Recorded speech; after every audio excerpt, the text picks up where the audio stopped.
یہ دیکھیں، یہ جو فتویٰ ہے یہ جامعہ علوم اسلامیہ علامہ محمد یوسف بنوری ٹون والے ہیں کراچی میں، ان کی طرف سے ہے۔ فتویٰ نمبر ہے 1441029207۔ تو اس میں سوال کیا ہے، کہتا ہے سوال کر مسلمان سوال کیا کر رہا ہے روزے سے متعلق، آپ اس کے سوال سے اندازہ لگائیں اور پھر ان کا جواب دیکھیں۔ کہتا ہے کہ جی روزہ کی حالت میں میاں بیوی میں صرف آپس میں شرم گاہ اگر رگڑ لی جائے باہر باہر سے، اور مرد کا ذکر جو ہے فرج میں داخل نہ ہو، تو روزے پر کیا اثر پڑے گا؟ اور اگر میاں بیوی دونوں شلوار پہنے ہوئے ہوں اور شور کی شرم گاہ کا تھوڑا سا حصہ اسی حالت میں اندر چلا جائے تو روزے پر کیا اثر پڑے گا؟ اب جواب دے رہے ہیں، کہہ رہے ہیں الجواب الصحیح، روزے کی حالت میں میاں بیوی کا آپس میں شرم گاہ کا برہنہ بدن ملانا ہر حال میں مکروہ ہے، اور کپڑے کے ساتھ بھی مذکورہ صورت میں اگر انزال ہو جائے یا نفس کے بے قابو ہو کر جماع میں مبتلا ہو جانے کا اندیشہ ہو تو مکروہ ہے۔ ان دونوں صورتوں میں اگر انزال ہو گیا تو وہ روزہ فاسد ہو جائے گا اور قضاء لازم ہوگی اور کفارہ لازم نہیں ہوگا۔ باقی اگر اب مزے کا یہاں سے یہ جو ہے نا بڑا مزے کا ہے، کہتے فتوے میں کہتا ہے کہ باقی اگر کپڑے کے ساتھ اعلیٰ تناسل کا معمولی حصہ یعنی اس کا جو اسپیشل حصہ ہے آگے والا سپاری جس کو بولتے ہیں اندر گیا ہو تو انزال نہ ہونے کی صورت میں اس سے روزہ فاسد نہیں ہوگا۔ یعنی آپ پڑھتے جاؤ اور شرماتے جاؤ اور دیکھو یار، آپ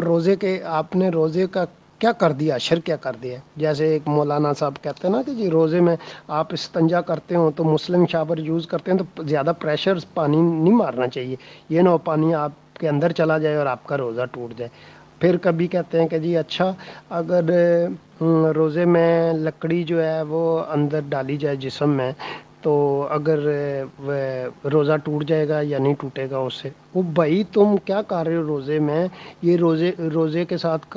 ہو کیا رہا ہے؟ کبھی تم پانی پریشر سے ڈال رہے ہو اندر، کبھی تم جو ہے اپنی وہ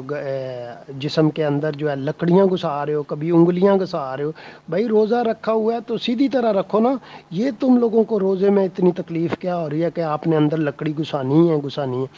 اور پھر آگے سے جواب کیا آتا ہے کہ جی ٹھیک ہے اگر روزے میں لکڑی آپ کے اندر چلی گئی ہے اور لکڑی اگر خشک نکلی ہے تو روزہ نہیں ٹوٹا، اگر گیلی نکلی ہے تو ٹوٹ گیا، لو کر لو گل۔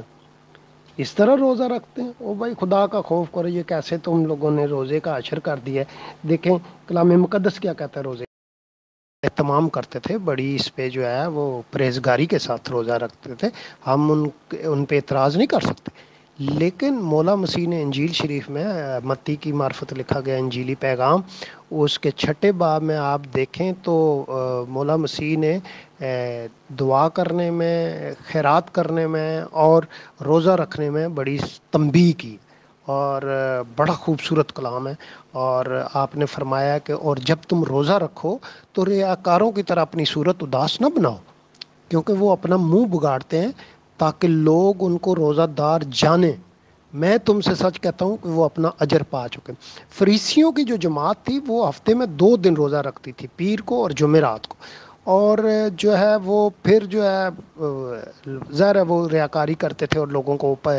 کو بتانے کی کوشش کرتے تھے کہ ہم روزے سے ہیں۔ اس لیے مولا مسیح نے اپنے شاگردوں کو یا یہودیوں کو جتنے سننے والے تھے ان کو یہ بات بتائی ہے کہ بھائی روزہ جو ہے وہ ریاکاروں کی طرح نہیں رکھنا، اپنی صورت اداس نہیں بنانی، اپنا منہ نہیں بگاڑنا تاکہ لوگوں کو پتہ چلے کہ میں روزہ۔ میں ایسے بہت سے مسیحیوں کو جانتا ہوں، یقین کریں ایسے خدا کے بندے ہیں، ان کا روزہ ہوتا ہے اور وہ مسکرا رہے ہوتے ہیں، ان کے چہرے حشاش بشاش ہوتے ہیں اور وہ کسی کو پتہ ہی نہیں چلنے دیتے کہ وہ روزے دار ہیں۔ اور پھر مولا مسیح نے فرمایا کہ بلکہ جب تو روزہ رکھے تو اپنے سر میں تیل ڈال اور منہ دھو، تاکہ آدمی نہیں بلکہ تیرا باپ جو پوشیدگی میں ہے تجھے روزہ دار جانے۔ اس صورت میں تیرا باپ جو پوشیدگی میں دیکھتا ہے تجھے بدلہ دے گا۔ اپنے واسطے زمین پر مال جمع نہ کرو جہاں کیڑا اور زنگ خراب کرتا ہے اور جہاں چور نقب لگاتے ہیں اور چراتے ہیں، بلکہ اپنے لیے آسمان پر مال جمع کرو جہاں نہ کیڑا خراب کرتا ہے نہ زنگ، اور نہ وہاں چور نقب لگاتے ہیں اور نہ چرا سکتے ہیں۔ تو یہ کتنی خوبصورت بات انہوں نے کہی ہے کہ بھائی روزہ تمہارا خدا باپ کے لیے ہے، تم دنیا کو دکھاتے پھرتے ہو۔ آپ ایمانداری سے بتائیں، میرے مسلمان بہن بھائی جو سن رہے ہیں وہ ایمانداری سے بتائیں، جب افطاری کا وقت چھوٹا سا روزہ، چڑی روزہ یار، صبح آپ نے رکھا ہے شام کو کھولنا ہے، ٹھیک ہے نا، یہ 24 گھنٹے کا روزہ بھی نہیں ہے، تو اس چڑی روزے میں عصر کے وقت آپ کی حالت کیا ہو جاتی؟ ایک تو پہلے آپ نے سارا دن کام نہیں کرنا، نہ آفس میں کام کرنا ہے، نہ اسکول میں پڑھائی کرنی ہے، جہاں جہاں پہ بھی ہیں روزے نے آپ کو بے ایمان بنایا، اس روزے نے آپ کو ہڈ رام بنایا، اس روزے نے آپ کو کاہل بنایا، اور آپ نہ کام کرنے جوگے ہیں نہ ایمانداری سے۔ لیکن پبلک جو ہے روزوں میں آپ سے اتنی تنگ ہوتی ہے، آپ اگر پبلک سرونٹ ہے، آپ کسی گورنمنٹ کے ادارے میں ہیں، پاسپورٹ آفس میں، شناختی کارڈ آفس میں، تو آپ کے 90% کام ہوں گے ہی نہیں، کیونکہ روزے دار ہیں جی سارے، روزے میں کون کام کرے، اتنے آپ کام چور ہیں۔ تو جب عصر کا وقت ہوتا ہے تو آپ کی حالت تو دیکھنے والی ہے، ابھی جان نکلی آپ کی، کہ ابھی جان نکلی، آپ اذان کے انتظار میں کہ اذان ہو اور ہم روزہ کھولیں، کسی طرح ہائے ہو مر گئے، لٹے گئے، روزہ کی راکھ لیا تو اسی تو مرنا لے ہوگے، اور اتنا رش کرتے ہیں آپ اس وقت عصر کے وقت، اور جب گھر کی طرف بھاگتے ہیں، روزے سے کہتے ہیں صبر پیدا ہوتا ہے، وہ بھائی اس وقت آپ کا صبر دیکھنے والا ہوتا ہے،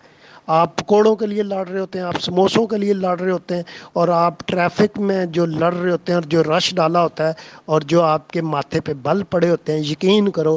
وہ مجھے روزہ تو لگتا ہی نہیں۔ میں حیران تھا کہ یار یہ 12 گھنٹے کا روزہ ہے، اور ہم اس روزے سے اتنا تنگ تھے۔ جب میں روزے رکھتا تھا تو میں کہتا تھا کہ یار کہ روزہ تو بڑا مشکل کام، اور لڑ لڑ کے جو ہے نا ہم حشر ہو جاتا تھا۔ جتنی لڑائیاں روزے میں ہوتی ہیں، حالانکہ ابلیس تو قید ہوتا ہے نا اس وقت، رمضان میں کہتے ہیں کہ جی ابلیس 30 دنوں کے لیے قید ہو جاتا ہے، لیکن مسلمان اس دن لڑ لڑ کے کس پہ الزام لگاؤ گے؟ رمضان میں لڑائی کے الزام تو ابلیس پہ بھی نہیں لگا سکتے، ابلیس تو قید میں، لیکن مسلمان عصر سے لے کے مغرب تک لڑ لڑ کے پاگل ہو جائے۔ سب سے زیادہ لڑائیاں رمضان میں ہوتی ہیں، اور اسپیشلی عصر سے مغرب کے وقت افطاری سے پہلے ہوتی، کہ بڑا صبر سیکھا آپ نے اس روزے میں۔ اور دوسری طرف آپ دیکھو اہل کتاب کا روزہ دیکھو، یقین کرو مجھے کئی بار نہیں پتہ چلتا کہ میرے کولیگ کا، میرے دوست کا، میرے کلاس فیلو کا روزہ ہے،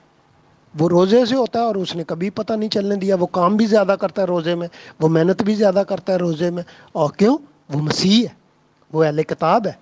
اور ایک مسیح جو ہے وہ دکھانے کے لیے روزہ نہیں رکھتا، بلکہ وہ روزے میں زیادہ کام کرتا ہے، روزے میں وہ زیادہ پرہیزگاری کرتا ہے، روزے میں وہ زیادہ تقوی اختیار کرتا ہے۔ تو میں آپ کو دل کی بات بتا رہا ہوں، اپنی روح سے بات بتا رہا ہوں کہ یقین کریں جتنا مزہ زندگی میں مجھے مسیح روزہ رکھ کے آیا ہے، جتنا لطف میں نے اٹھایا ہے، جتنا میری روح نے اور میرے دل نے سکون حاصل کیا ہے، وہ کبھی بھی مجھے پوری زندگی میں نہیں ملا۔ کیوں؟ اس روز یہ ریاکاری کا روزہ نہیں ہے، یہ اصل پرہیزگاری اور تقوی کے لیے رکھا گیا ہے، یہ صبر، اس کو صبر کہتے ہیں۔ وہ روزہ نہیں ہے کہ آپ لڑ لڑ کے ایک دوسرے کا سر پھاڑتے ہیں، اور آپ گاڑیاں ٹکراتے پھرتے ہیں، اور آپ ایک دوسرے کو گالیاں دیتے پھرتے ہیں، اور پھر یہ بھی کہتے ہیں میرا روزہ نہ ہوتا تو میں تینوں ویکھ لینا سی۔ تو اگر آپ نے سچ میں روزے سے لطف اٹھانا ہے تو مولا مسیح کے پاس آئیں، مولا مسیح کے پاس آ کر دیکھیں، آپ کی دعا اور نماز میں بھی لطف ہوگا، آپ کے روزے میں بھی لطف ہوگا، جب آپ خیرات کریں گے تو وہ بھی آپ کو لطف دے گی، اور کبھی آپ کو اس کے لیے ڈنڈورا نہیں پیٹنا پڑے گا، ریاکاری نہیں کرنی پڑے گی کہ میں نے کسی کی مدد کی ہے، اور آپ جو ہے نا ویڈیو شیئر کرنے کی ضرورت نہیں پڑے گی، تو سیلفی لینے کی ضرورت نہیں پڑے گی، کیونکہ مسیحیت جو ہے وہ روح کی پرورش کرتی ہے، روح کی تربیت جو ہے کا انتظام کرتی ہے، اور روزے کی اصل روح جو ہے وہ مسیحیت سے سیکھیں۔ مولا مسیح کہتے ہیں نہ، تیرا چہرہ حشاش بشاش ہونا چاہیے، تیرے کام جو ہیں وہ چوکسی کے ساتھ ہونے چاہیے، اور تو جو ہے نا لوگوں کے ساتھ مسکراتا ہوا چلتا پھرتا نظر آئے، کیونکہ اجر تجھے خدا نے دینا ہے، اجر تجھے اس باپ نے دینا ہے جو پوشیدگی میں تجھے دیکھتا ہے۔ خداوند ہمیں روزے کی اصل روح کو سمجھنے کی توفیق عطا فرمائے، آمین۔ Thank you very much.